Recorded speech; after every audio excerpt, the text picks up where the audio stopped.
मैं दामोदर शर्मा आपके समक्ष एक नए बिंदु के साथ पुनः हाजिर हूं और आप सबका स्वागत करता हूं। आज तक हमने कई व्याकरण के बिंदु पढ़े और पढ़ने के पश्चात आशा करता हूं कि आपके सबके समझ में आ रहे होंगे। आने वाले समय में भी इस प्रकार के वीडियो बनते रहेंगे और उन वीडियो का लाभ आपको निश्चित रूप से मिलेगा। उनको चाहे वो प्रतियोगिता परीक्षा हो या विभिन्न कक्षाओं की परीक्षा हो, निश्चित रूप से लाभदायक होगा और लाभदायक बनाने के लिए ही मैं ये वीडियो बना रहा हूं। लेकिन इस वीडियो का उद्देश्य तभी सार्थक होगा जब अन्य छात्रों तक भी इसका लाभ मिल सके, अन्य लोग भी इसका लाभ उठा सके और उस अन्य लोगों तक पहुंचाने का कार्य ये आप करेंगे। आप सभी लोगों को इन वीडियो के बारे में बताएं, उनको शेयर करें ताकि वह लोग भी इसका लाभ उठा सके और मेरा उद्देश्य जो है कि सभी छात्रों तक ये ज्ञान पहुंच सके, व्याकरण का मैं अध्ययन करा सकूं। तो ये तभी संभव होगा जब आप मेरा साथ देंगे, इस वीडियो को शेयर करेंगे तथा उन्हें सब्सक्राइब करने के लिए प्रेरित करेंगे। और आपने अगर अब तक सब्सक्राइब नहीं किया हो तो आप पहले सब्सक्राइब कीजिए, तत्पश्चात उनको प्रेरित कर सकते हैं। तो हमारा जो विषय चल रहा है वह चल रहा है अलंकार।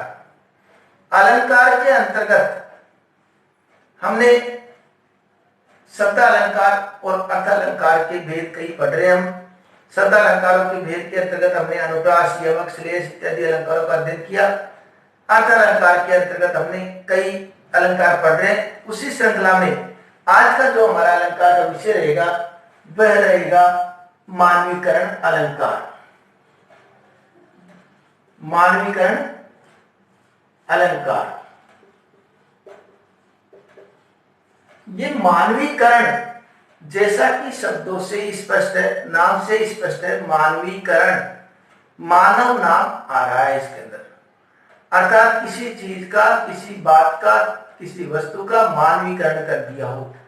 अर्थात वो मानव नहीं है लेकिन फिर भी उसमें मानव जैसी क्रिया या शब्द या प्रतिमान कुछ लगा दिए हो, इस कारण से वो मानवीकरण अलंकार हो जाता है। तो मानवीकरण अलंकार कैसे होता है मैं बताता हूं।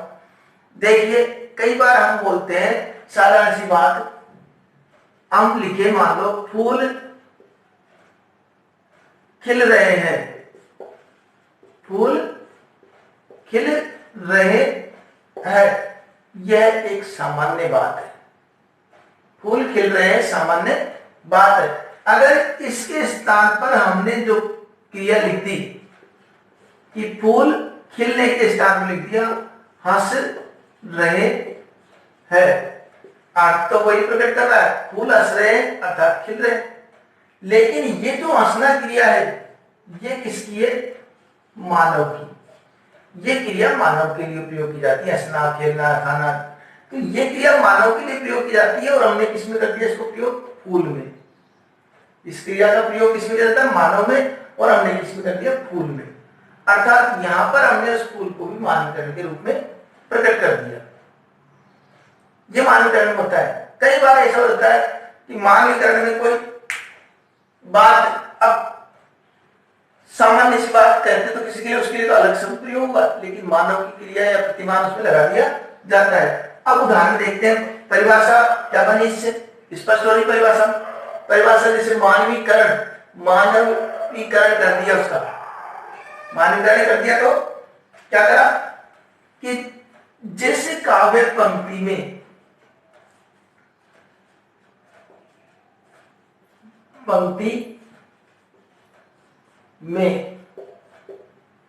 जड़ प्रकृति पदार्थों पर मानवीय प्रतिमानों को आरोपित किया जाए,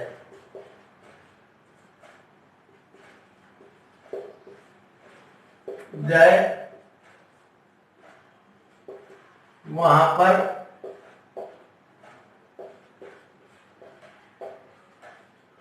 मानवीकरण अलंकार होता है। वहां पर मानवीकरण अलंकार होता है कि जब जड़ प्रकृति पदार्थों पर मानवीय प्रतिमानों को आरोपित किया जाए, वहां पर मानवीकरण अलंकार होता है। कैसे? जैसे मैं एक जयशंकर प्रसाद की एक पंक्ति आती है कि सोई हुई है मेरी मौन व्यथा, सोई हुई है मेरी मौन। अपन इसको उदाहरण से समझते हैं। सोई हुई है मेरी मौन व्यथा, व्यथा दुख, दुख के बारे में क्या जा रहा है कि दुख सोया हुआ है। सोना का प्रयोग हम मनुष्य के लिए करते हैं, सोने का प्रयोग हम मनुष्य के लिए करते हैं, लेकिन यहां पर दुख के लिए प्रयोग किया जाता है। अर्थात दुख कोई मनुष्य नहीं है, लेकिन उसके लिए प्रयोग किया जाता है सोई हुई। तो मानव की जो क्रिया लगाई है इसमें, मानवीय जो प्रतिमा लगाया है, उसके कारण यहाँ पे कौन सा अलंकार हो गया? मानवीकरण। यहां पर मानवीकरण होने का मतलब कि व्यथा कोई मनुष्य नहीं है, फिर भी उसमें मनुष्य प्रतिमा लगाया जा रहा है, ये मानवीकरण अलंकार हो गया। दूसरा हम उदाहरण देखते हैं कि काल कवलु होय क्षण माही, काल कवलु होय क्षण माही। ये परशुराम जी का कथन है लक्ष्मण के लिए। जब लक्ष्मण ने परशुराम जी की अवज्ञा करते हुए कुछ शब्द बोल रहे थे, तो उस समय परशुराम जी ने कहा कि काल कवलु होय क्षण माही, कि क्षण भर में काल का ग्रास बन जाओगे, काल का ग्रास बन जाओगे। अब ग्रास क्या है? जो हम भोजन करते हैं, मनुष्य जो भोजन करता है वो उसको हम ग्रास के रूप में करते हैं कि कितने ग्रास भोजन कर रहा है, कितने ग्रास भोजन कर रहा है, ये सब बातें तो ग्रास मनुष्य के लिए प्रयोग किया जाता है। लेकिन यहां पर किसके लिए प्रयोग किया जा रहा है? काल के लिए। अर्थात काल को मानव के रूप में प्रतिमा लगा दी काल की, तो इसके कारण यहां भी मानवीकरण अलंकार हो गया। ठीक है, एक उदाहरण और देखते हैं अपन। मेघ आए बड़े बन ठन के संवर के, बन ठन संवर के। मेघ आए बड़े बन ठन संवर के, ये बन ठन संवर के, ये तो मनुष्य आते हैं और मेघ के लिए प्रयोग किया जा रहा है। अर्थात यहां भी मानवीय प्रतिमानों का प्रयोग करने के कारण मानवीकरण अलंकार हो जाता है। ठीक है, मानवीकरण जैसे हमने बताया फूल हंस रहे, फूल हंस रहे का मतलब फूल खिल रहे, सामान्य बात है, हंसना मानवीकरण हो गया। इसी प्रकार मेघ आए बड़े बन ठन के, तो मेघ को मानव का रूप दे दिया, मानवीकरण कर दिया। उसके लिए जो प्रतिमान प्रयोग किए गए वो मानव के कर दिए गए हैं। ठीक है, अब एक बार इनका स्क्रीनशॉट ले लीजिए। कुछ उदाहरण और देखते हैं अपन। चुपचाप खड़ी थी वृक्ष पार, चुपचाप खड़ी थी वृक्ष पार, अर्थात वृक्षों की पंक्तियां चुपचाप खड़ी हुई थी, चुपचाप खड़ी हुई थी। चुपचाप खड़ी हुई हम जानते हैं सामान्य रूप से इसके प्रयोग मनुष्य के लिए किए जाते हैं, लेकिन यहाँ पर वृक्षों के लिए की जा रही है। जैसे सुनती, जैसे कुछ निजी बात, ऐसा लग रहा है जैसे हमारी कोई पर्सनल बातें को सुन रही हो। तो यहाँ पर भी क्या है, ऐसा मानवीकरण किया गया, मानवीय प्रतिमानों को आरोपित किया गया है इन शब्दों में, वृक्षों में इनमें मानवीय प्रतिमान लाए गए, इसलिए यहां मानवीकरण हो गया। जिसके आगे दूसरा उदाहरण देखते हैं। जिसके आगे पुलकित हो जीवन सिसकी भरता, जिसके आगे प्रसन्नचित होकर के जीवन भी सिसकियां भरता है। जीवन के लिए सिसकियां और ये सब जो है पुलकित होना और मनुष्य के लिए जाते हैं, लेकिन यहाँ पर जीवन के लिए किए जा रहे हैं, इसलिए यहां भी मानवीकरण अलंकार होता है। जैसे कविता की अट नहीं रही है, उस अट नहीं रही कविता में एक पंक्ति आती है, कहीं श्वास लेते हो, कहीं श्वास लेते हो, घर घर भर देते हो। ये वृक्षों पुष्पों के लिए की जा रही है बात। वृक्षों, ये क्या कहते हैं, पुष्पों के लिए बात कही जा रही है। कि कैसे कही जा रही है कि पुष्प श्वास लेते हैं, अर्थात पुष्प श्वास लेने से मतलब श्वास तो इंसान लेता है, मानव लेता है, लेकिन यहां पर पुष्पों के लिए प्रयोग की जा रही है। इसलिए यहां पर पुष्पों के लिए मानवीय प्रतिमान का प्रयोग किया गया, इसलिए यहां पर मानवीकरण अलंकार हो गया।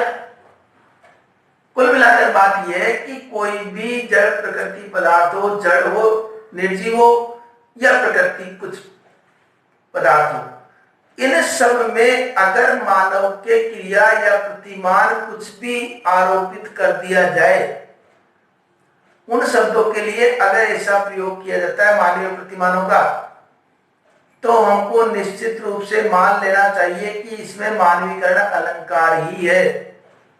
समझ गए? मानवीय प्रतिमानों का अगर आरोप देखा जाए तो समझ जाना चाहिए मानवीयकरण अलंकार है। ठीक है, समझ में आ गया होगा। अब समझ में आ गया तो अभ्यास भी करा करो इसका। हम अभ्यास करेंगे तो और अच्छी प्रकार से समझ में आ जाएगा। अगले वीडियो में आपसे पुनः मुलाकात होगी, तब तक के लिए धन्यवाद।